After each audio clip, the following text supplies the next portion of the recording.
بسم الله الرحمن الرحیم. سلامونه او نیکې هیلې ګرانو هیوادوالو. نن موږ د هسکې مینې ولسوالۍ د ترنا او کریاله راغلي یو د خیریه کارونو په سلسله کې.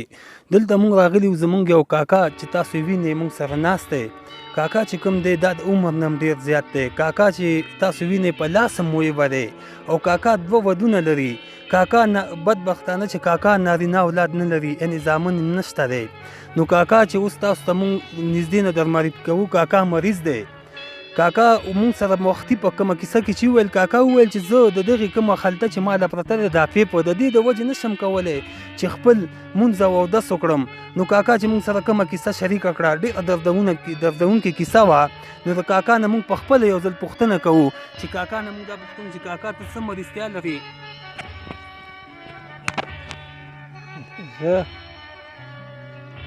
ستړي مه شئ، په خیر راغلی. ستړي مه شئ، ستړي مه شئ، په خیر راغلی. زه بېوسه یم، مریض یم، سپین ږیریان یم، بېدسته یم، لاس مه ماتئ. دا دی وګورئ ښه، لاس مه ماتئ او د دست نه هم بېدسته یم او څه نه لرم، پټی پوله نشته، جایداد نشته چې څه وخورم. بس په غریبۍ کې پراته یو، دومره سره نشته چې عملیات یې راته لیکلی چې زه عملیات ته لاړ شم او ویې کړم.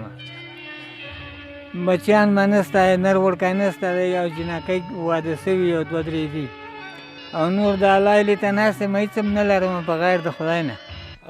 دوستانو د کاکا خبرې مو واورېدې. واقعا چې د کاکا کیسه ډېره دردونکې وه. اوس موږ سره ډاکټر محب الله شینواری ناست دی. د ده مریضتیا په باره کې ډاکټر محب الله شینواری نه خبره کوو، پوښتنه کوو چې تاسو ته د کاکا د مریضتیا معلومات درکړي. مننه کور ودان.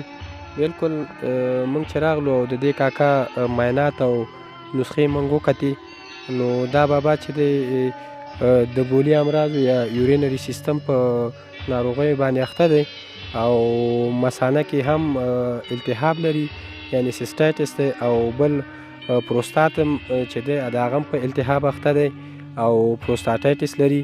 خو له نیکه مرغه چې د ده دغه ناروغي چې دي دا په هارد سټیج کې یا اکیوت سټیج کې دي او انشاءالله د ده دغه درملنه ناروغۍ چې ده دا د درملنې وړ ده.